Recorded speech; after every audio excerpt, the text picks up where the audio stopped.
Before we get into today's edition of Just the Truth, let me tell you about the latest special from Mike Lindell at MyPillow. The standard MyPillow, normally $49.98 for a limited time only, just $14.88 with promo code Joey. Go to MyPillow.com, click on the radio listener specials, and see all the specials. There's a limited quantity of just 10 at this special price. That's $14.88 with promo code Joey. Thanks for joining me in the PhD Weight Loss Studio. To lose weight for the last time, visit myphdweightloss.com. Another threat of a government shutdown is looming if the U.S. Congress doesn't pass a continuing resolution to fund the government beyond Friday. We have the latest on that. Federal judge in Manhattan ruled that anti-Israel agitator Mahmoud Khalil is not to be deported unless and until the court otherwise authorizes this. They've scheduled a hearing for tomorrow, Wednesday. President Trump issued some guidelines for student loan forgiveness, and a former British minister is renewing efforts to ban first cousin marriages in the UK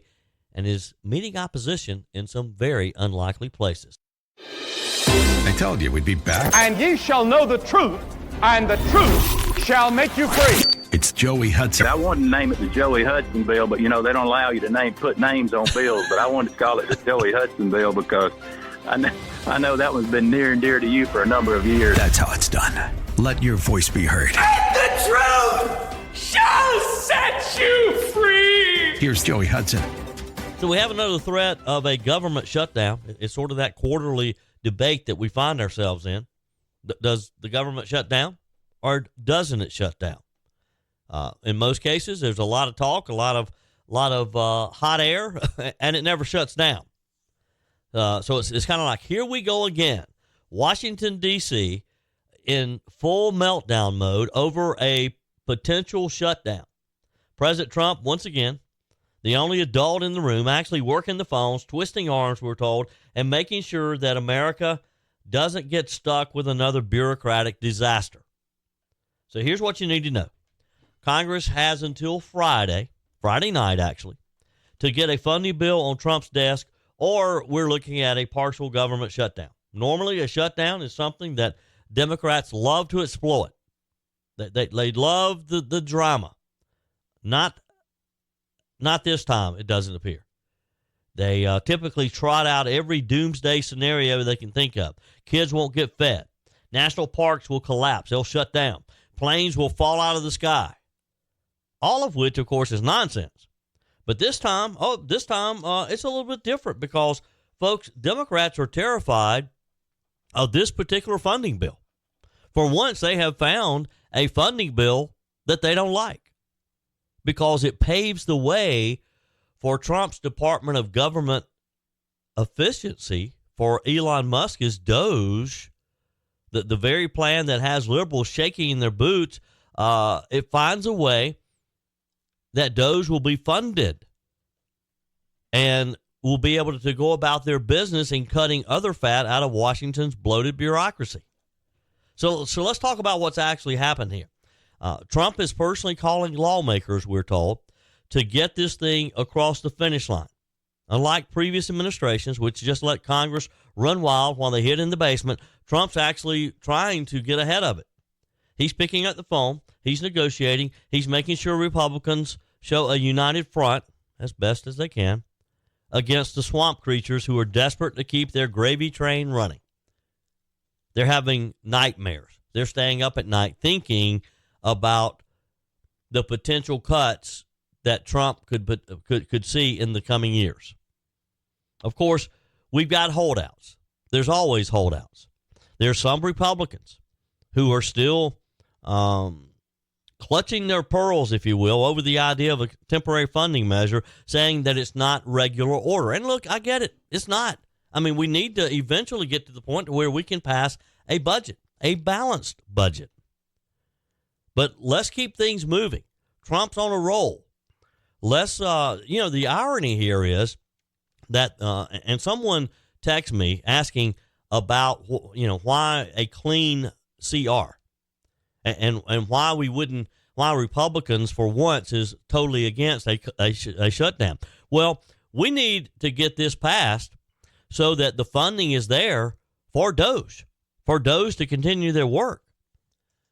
So what's the Democrat strategy? Well, this is where it gets really interesting, because normally Democrats jump at the chance to scream about shutdowns and blame Republicans. This time, they're the ones running scared. House Minority Leader Hakeem Jeffries is actually telling Democrats to oppose the bill, not because he thinks a shutdown is a good idea, but because he's terrified of what's in it. This bill gives Trump and Elon Musk's Doge initiative the green light to start slashing government waste in a big way. It allows the administration to start making serious cuts to some of these bloated agencies, to the useless bureaucracies, and to the very deep state power structures that Democrats rely on. And that's why the left doesn't want this to pass. So now Republicans are left fighting among themselves. Democrats are standing on the sidelines hoping we shoot ourselves in the foot. Now, that just can't happen. We can't allow that to happen.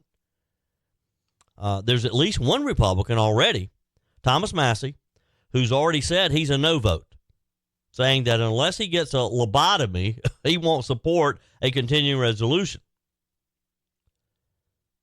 This is about dismantling the administrative state. This is about clearing the path for the most aggressive government cutting operation in our lifetime. And this is worth supporting. And I get people like Thomas Massie who are opposed to continuing to pass CRs rather than approving a budget the way it should be. But we've been doing this for a few years now. So, Representative Massie, let's just grin and bear it one more time. Get this done. Give the president the money he needs with the idea that we're going to get to an overall budget and get started on that next late summer, early fall in the next cycle. Trump's not going to compromise. He's offering a transition period on the tariffs. And boy, the markets just took a beating yesterday. We're going to talk about that in just a minute. But we got to get this government waste under control. And with the proper funding, Doge can start their actual work. Now, some people may say, well, look at what they've already done. Exactly. And imagine if they get fully funded, and imagine that they're able to staff up. So here's where we are. We're told yesterday by a number of different members of the U.S. House that President Trump was on the phone. He's been on the phones making calls, working every angle. The Democrats, again, terrified because they don't want this to happen. And as usual, we've got a few holdouts from the Republican side. That's sort of a summary of where we are. So here, this should be our message to Congress. Call your congressman, call your senator, and ask them to stop playing games, pass the bill, give President Trump the tools that he needs to finish what he has started. We're on the verge of something historic here, and we can't let this petty internal party arguing, squabbling, stand in the way. Now, I would suspect that we're going to get a list pretty soon in the next day or so of who is suspected to be opposing this. What votes may be out there that's not going to fall Trump's way. If it happens to be, and I'll tell you those as soon as we know them, and if it happens to be one of your congressmen, what we're going to need from you is for you to make phone calls, for you to pick up the phone and let your rep know this is not acceptable. You have to support the president. And yes, we understand your objection to another continuing resolution. Let's do it one more time. We got some information yesterday from the White House on a rather bold stance on student loan forgiveness from the Trump administration. They announced that individuals with ties to illegal immigration and diversity, equity, and inclusion protests will not be eligible for federal student loan relief. Now, this comes at a time when the spotlight has been on Columbia University and other liberal colleges around the country who are on the verge of losing their federal funding. This decision aims to ensure that taxpayer-funded assistance is directed to those that meet legal and ethical standards. This, of course, has sparked debates among critics who argue that such restrictions unfairly target specific groups. But look, why would we want to? And one of the examples is the leader of the pro-Palestinian group on Columbia University's campus. Why would we want to support these people and pay for their education if they hate our country and they hate our allies? Why would we want to do that?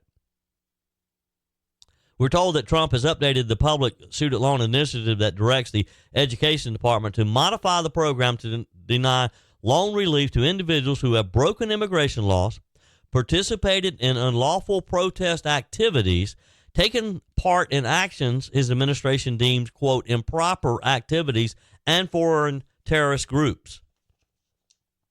And this is how it should be. Look, if you're a student here at one of these universities, you're getting a government loan of some type, and you're expecting it to be forgiven, but yet you're marching around campus causing chaos. Why should taxpayer dollars be spent to educate you? Go someplace else.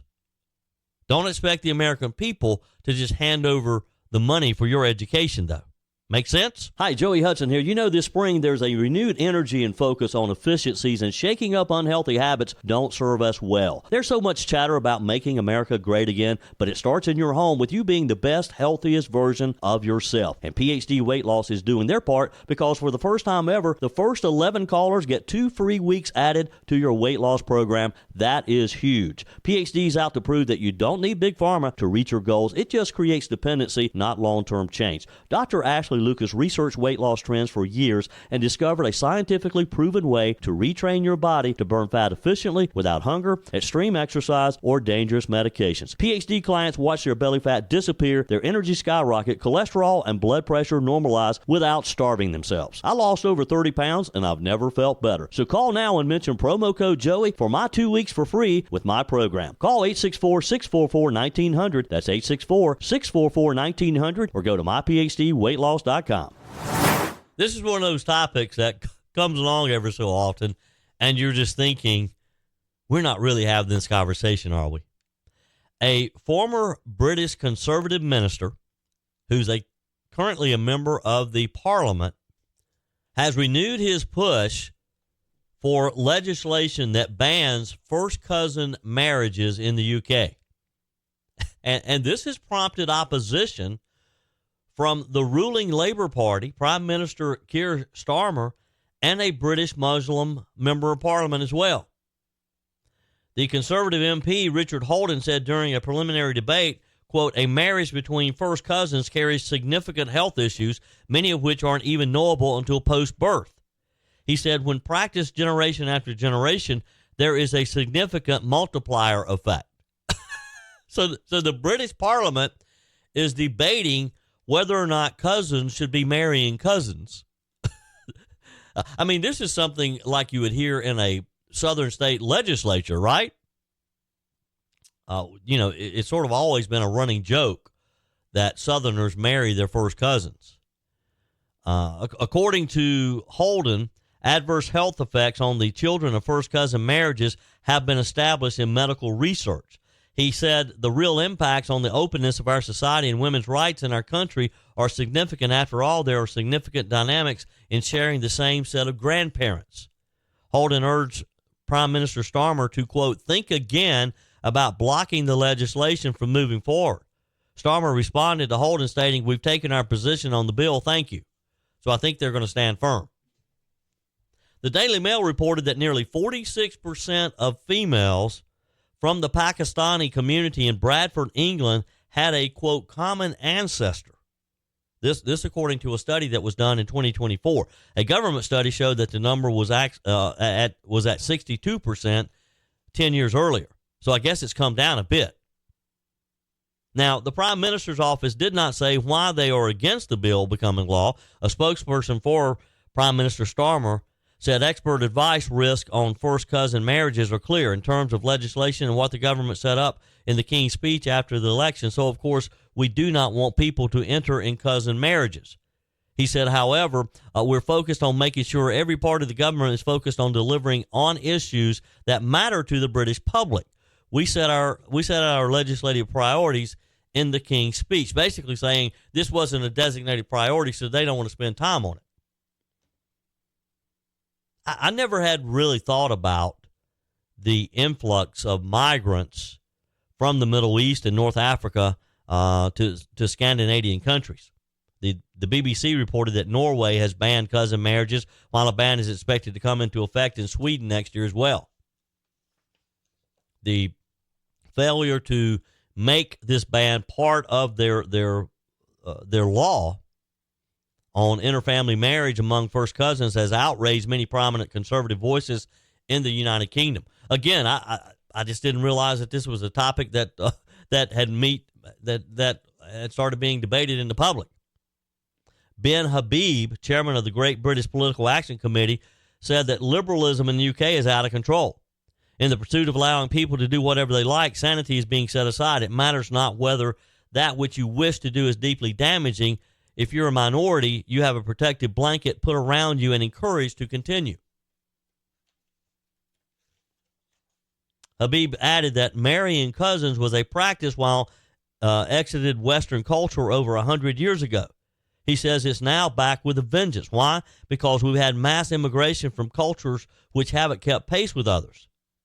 He said instead of requiring them to adopt our approach, the British government allows them to continue this debilitating practice. Liberalism is reversing cultural advancement, and our government is in on the act. That insanity must stop, he said. During one of the parliamentary debates on the bill, an independent member of Parliament, Iqbal Muhammad, who rejects a legislative prohibition on first cousin marriages, admitted there are documented health risks with first cousin marriages. He said this is an issue that needs greater awareness. However, he said the way to address this is not to empower a state to ban adults from marrying each other. He does not think a ban would be effective or enforceable. Well, look, if you don't issue marriage licenses, they're not going to be able to get to legally marry. Now, according to medical experts, the children of first cousin marriages, I can't believe we're talking about this. I mean, when those words come out of my mind, first cousin marriages. But according to the medical experts, these marriages are highly vulnerable to contracting an autosomal recessive genetic disorder. I don't know what that means, but it ain't good. Mohammed said the matter needs to be approached as a health awareness issue and a cultural issue where women are being forced against their will to undergo marriage. So maybe this is one of those family things where the parents decide who they want their daughter to marry, and it happens to be cousin Bob over there. According to Mohammed, an estimated 35 to 50% of all sub-Saharan populations prefer to accept first cousin marriage, and it's common in the Middle East and South Asia. In July of last year, British voters pulled the plug on the Conservative Party's 14-year reign and voted in Starmer's leftist Labour Party, and it's kind of interesting that he's opposing this. Now, this also got me to thinking about, because, seriously, we all kind of joke about marrying your cousin, the old term kissing cousins. But I wanted to kind of snoop around a bit and just see how this was looked upon in the States. As of February of 2014, and this is the latest data I could find, so this is old. This is 10 years old. 24 U.S. states prohibited marriages between first cousins. 19 U.S. states allowed marriages between first cousins, and 7 U.S. states allow only some marriages between first cousins. I don't know how they decide which ones get to marry each other. 6 states prohibit first cousin once removed marriages. So that's like second cousins, right? So if you're married to your cousin and you plan to move to another state, you might want to check their laws and see how they look upon cousins marrying one another. Some states recognize cousin marriages that are performed in other states. Some states prohibit foreign cousin marriages, meaning marriages that that took place in another state, and yet you move to the new state. And then some states allow first cousins to marry if they are above a certain age or are sterile. So you can't have any little cousin babies. Look, let's just play it safe and don't marry your cousin. Don't even entertain the idea. Can we agree on that? A federal judge in Manhattan ruled that anti-Israel agitator Mahmoud Khalil is not to be deported until the court orders otherwise, and they've set a hearing for tomorrow. I just don't get why these federal judges, and I understand that they're leftists, they're liberal. Joe Biden appointed many of them. Barack Obama appointed many of them. But why would a judge want someone like this guy in our country to begin with? This case highlights a major legal and political battle over immigration enforcement, over free speech and national security concerns, all wrapped up into one. From a legal perspective, the federal judge's ruling prevents Khalil's immediate deportation, at least until the court hears more arguments tomorrow. The Department of Homeland Security claims that Khalil led activities aligned with Hamas, which, of course, is designated as a terrorist organization here in the U.S. If proven, this could justify his detention and potentially deportation under immigration laws related to national security threats. The guy's a bad guy. He doesn't need to be here. Now, on the other side, Khalil's defenders, bet you can't guess who his primary defender is, Rashida Tlaib and New York Attorney General Letitia James. They argued that his detention is a politically motivated attack on free speech, particularly against those who criticize Israel's actions in Gaza. Well, let me tell you something. If you're not here legally, you shouldn't have freedom of speech. Now, I get that that's one of our basics here in the U.S., freedom of speech. But do our rights apply to people here illegally? I don't think they should. Those who criticize Israel's action in Gaza claim that Khalil is a threat to our society. Those who, like Rashida Tlaib, who support him, claim that Khalil has is a legal permanent resident and was wrongfully detained, and that this sets a dangerous precedent for targeting activities. Meanwhile, Trump's statement makes it clear that his administration is taking a hardline approach against what they see as anti-American and pro-terrorist activities on college campuses. His promise of more arrests suggests a broader crackdown on student activists and others involved in anti-Israel demonstrations, as it should be.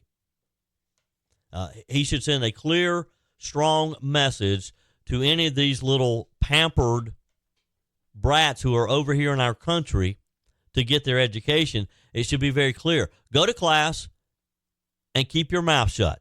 Don't be parading around the campus. Don't be defaming the campus. Don't be tearing down monuments. If you're here to study, to get a degree, keep your head down and do it, because it's not your right to be here. It's a privilege for you to be here.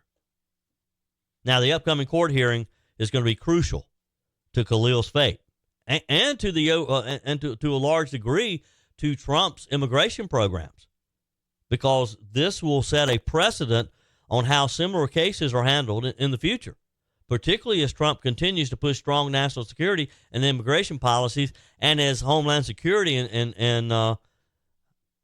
Kristi Noem and the whole team, as they continue to round up these bad guys.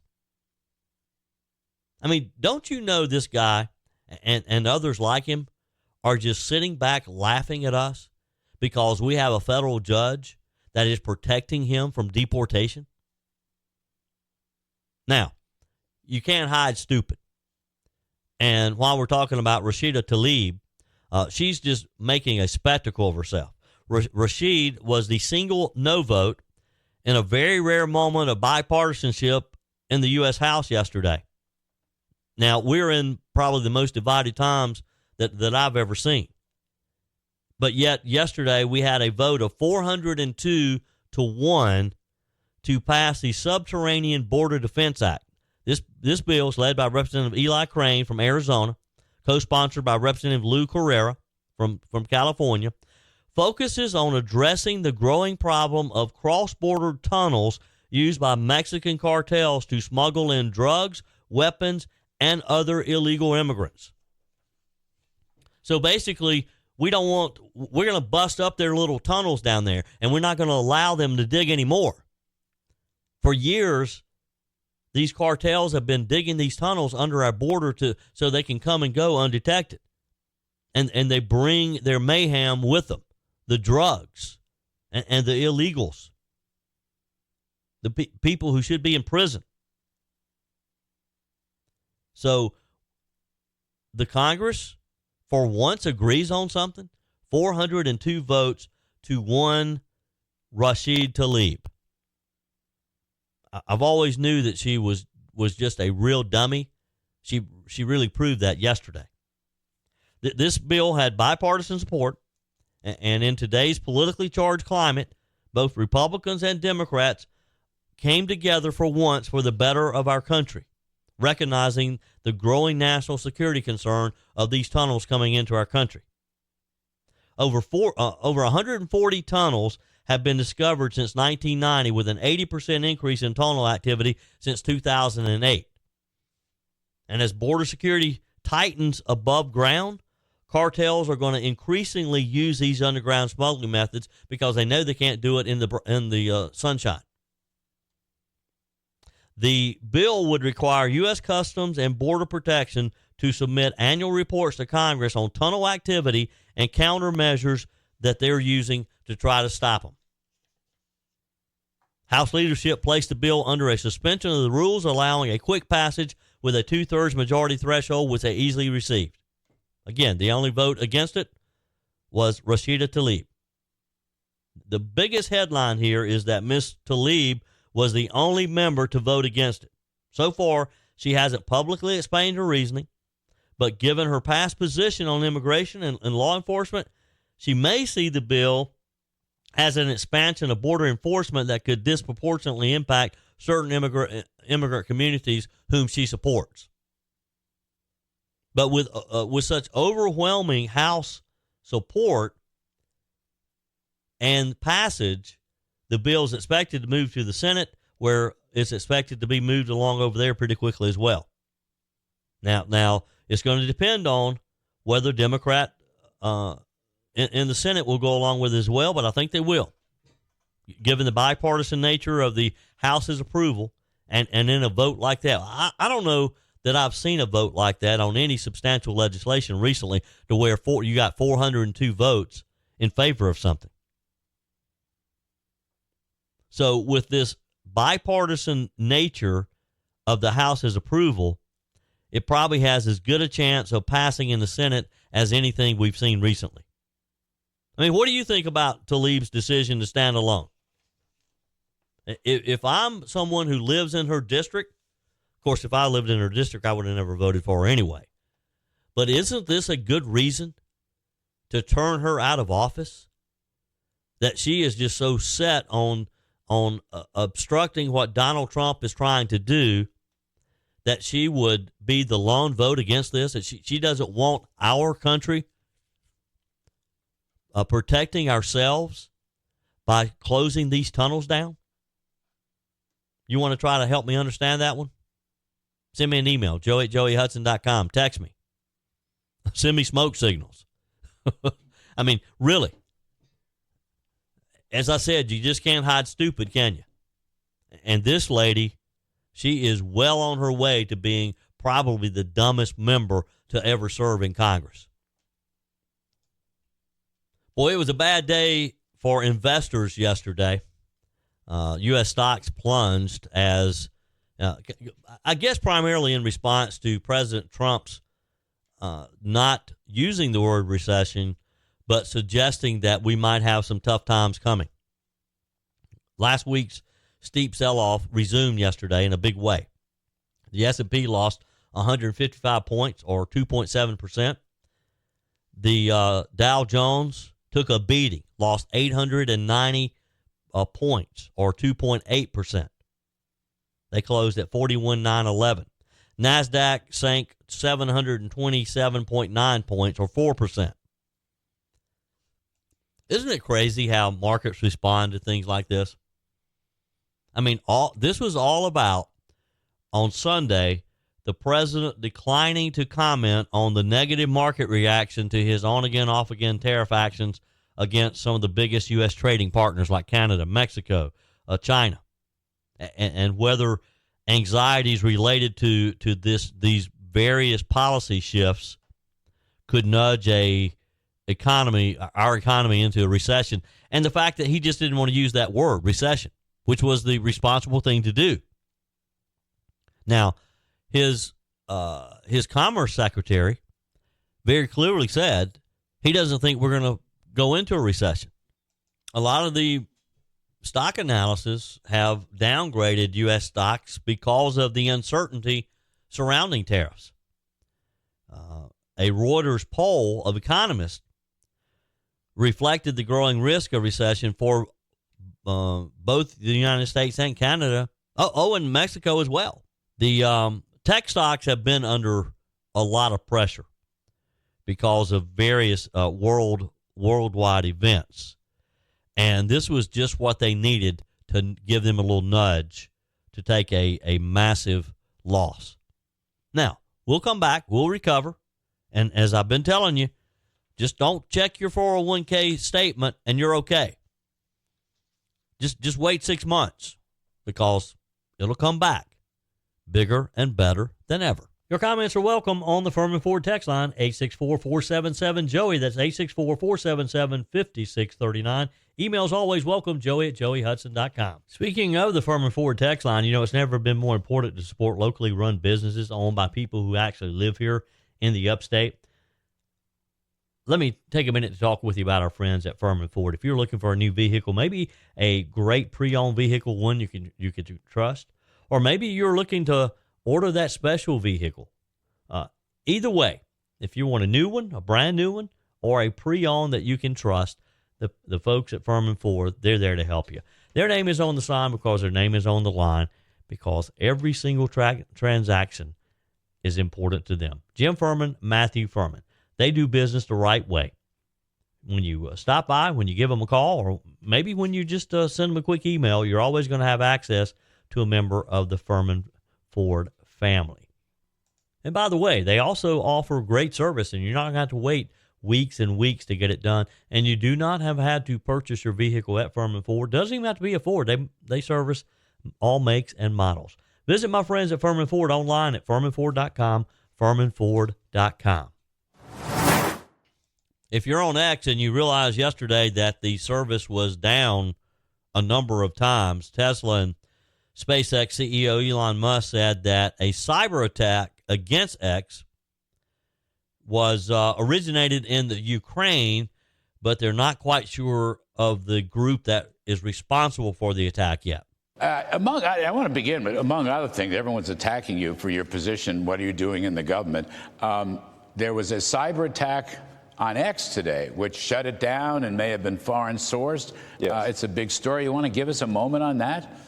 Well, we're not sure exactly what happened, but there was a massive cyber attack to try to bring down the X system with IP addresses originating in the Ukraine area. Oh, well, so that's your suspicion. Is the website, is the internet up? Is it up yet? It's up, yeah. It's up yet. Okay, good. That was during an exclusive interview with Larry Kudlow on Fox yesterday. It was previously reported that Dark Storm Team, a group of pro-Palestinian hackers with alleged ties to Russia, created weeks before Iranian-backed Hamas, his terrorist attacks on October the 7th, had claimed responsibility in a Telegram post for the attack on X. Cybercriminals have been known, of course, to create false IP addresses to impersonate computer systems from different parts of the world, according to the New York Post. So still not quite sure about who did this. The Post said that users reported issues with X starting at around 6 a.m. yesterday. There were more than 40,000 users claiming issues with the platform. Another 25,000 users encountered problems on the X app as of yesterday afternoon. By around 5 o'clock or so, Musk said that everything was back to normal and that the service was up. I had a number of you text me and email me that things were down. Some of you were having withdrawal from X, weren't you? Look, I'm on X. I monitor it, but I can't say that I've just always been a real active person on X. Sometimes I get a little annoyed at just having to make out what's going on in such a minimal post. This was an exclusive interview that Musk did with Larry Kudlow. He was first asked about the cyber attacks, of course, but then they went on and talked about the Department of Government Efficiency, of course. And Musk confirmed that the department has pretty much gained access to every government agency and its spending data, adding that DOGE is transparent line by line on what expenditures it intends to slash as they are listed on their website. I'm just here trying to make government more efficient, eliminate waste and fraud, and so far we're making good progress, actually. So our savings at this point exceed $4 billion a day. Mm-hmm. So it's very significant. You think you'll wind up getting to $1 trillion? Yeah. Of savings?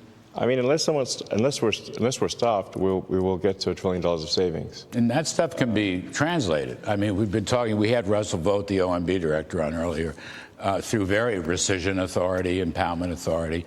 But I believe you said it earlier, it's an audit that will not gather dust on shelves. This is actually going to wind up with real savings, bend the spending baseline down. Yeah. There have been many good audits, like I said, done by inspector generals and by Government Accountability Office, and they just haven't been implemented. Nothing's been done. I think the GAO identified that there were 17 million dead people in the Social Security database several years ago. It's now 20 million, but nobody did anything about it. I think we can sort of look at this as a complaint minimization optimization. So basically, if the government sends money out to, whether it's wasteful or fraudulent, nobody complains if they receive money, but they do complain if they don't receive money. And the people that complain the loudest are the ones receiving the fraudulent money. Musk has pushed back, of course, against those who have been critical of his work at DOGE over its access to federal systems, including the Treasury Department's payment system, as well as moves to cancel federal contracts and make cuts at various agencies. He told Kudlow, what we're adding here is caring incompetence. There's a massive amount of fraud of basically people submitting Social Security numbers for Social Security benefits, unemployment, and Small Business Administration loans. According to Musk, DOGE currently employs a team of about 100 people, with an ultimate goal of 200 workers ranging from information security software and coding and finance. And when it comes to how DOGE picks the next target, Musk noted that they act broadly across all departments. They're not picking on any one particular agency. They are an equal opportunity and allowing all federal agencies participate in their audits. He told Kudlow, frankly, I can't believe I'm here doing this. It's kind of bizarre, but I kind of think that we've got this enormous federal budget deficit, and it's a $2 trillion deficit that keeps growing. Our interest payments are higher than our Defense Department budget. Look, I think that Elon Musk is having the time of his life because, yes, he's had some very successful businesses, obviously made billions of dollars, but I'm not so sure that he's not getting more satisfaction from serving in this position and doing something. He sees the problem, and the problem is an out-of-control federal government. He sees the solution, and he's just applying his knowledge that he has built over the years in running successful companies, which I get back to what I've asked all along is why do people object to Elon Musk having access to this information? Why would anyone object to him going into a federal agency, let's just say the education department, and being given access to whatever he wants in order to take a good look at that agency and say, okay, here's what we can cut. Here's how we can make this more efficient. Why would anyone object to that? What do they think Elon Musk has to gain? He's already got all the money he could ever spend in his lifetime. He's doing this because of his love of country and his love of Donald Trump. He wants Donald Trump to succeed. And why people object to that, I just can't understand. Maybe you can help me with that. Email me, joey@joeyhudson.com. Why do you think the liberal left, they're so opposed to Elon Musk looking under the hood, so to speak? I mean, what could they possibly think that he could do with that data that would harm anyone? And look, he's already proven what he can do to help everyone, to help our federal government, to help us get out of this mess we're in. Because, look, the old way of politicians doing it, we've already seen that's just not going to happen. Politicians aren't going to be able to make these tough decisions. They don't even want to look, because it's kind of like, Congressman A over here doesn't want Congressman B questioning him because he wants to be able to take his pork back to his district. That's how you keep getting reelected. Congressman B over here doesn't want Congressman A looking over his shoulder either. So they agree, they have a mutual agreement there that, hey, you leave me alone, I'll leave you alone. I'm not going to be looking at any of your expenditures. If I come forward with a pet project, just support it and I'll support yours the next time. It's the old, you scratch my back, I will gladly scratch yours in return. And that's what's wrong with the system. And that's why it's going to take someone like Elon Musk and Donald Trump to turn this ship around. That's it for today's edition of Just the Truth. Thanks for joining me in the PhD Weight Loss Studios. To lose weight for the last time, visit myphdweightloss.com. If you haven't joined my mailing list yet, visit my website, joeyhudson.com. Click on the Connect with Joey button so that you can receive our emails and the most up-to-date news. Also, join me on my YouTube channel. Be sure and like, comment, and subscribe. Just search for Joey Hudson. As always, thanks for spending a few minutes of your day with me. Do me a favor and forward this episode to a few friends. Just click on the share button and send to your contacts. We need to build an army of conservatives to win our country back, and we can do that by continuing to share the truth with our friends and family. Keep those comments coming via the Firmin Ford text line 864-477-JOEY. Email to joey@joeyhudson.com, and I love your messages on the MyPillow message line. Again, that's 864-477-JOEY, 864-477-5639. Be sure and take advantage of the MyPillow special, just $14.88 on the standard MyPillows when you use promo code Joey. Order online at mypillow.com or call 800-893-4053. We're back again tomorrow and hope you'll plan to join us. Until then, remember, God's got this. He's still in control.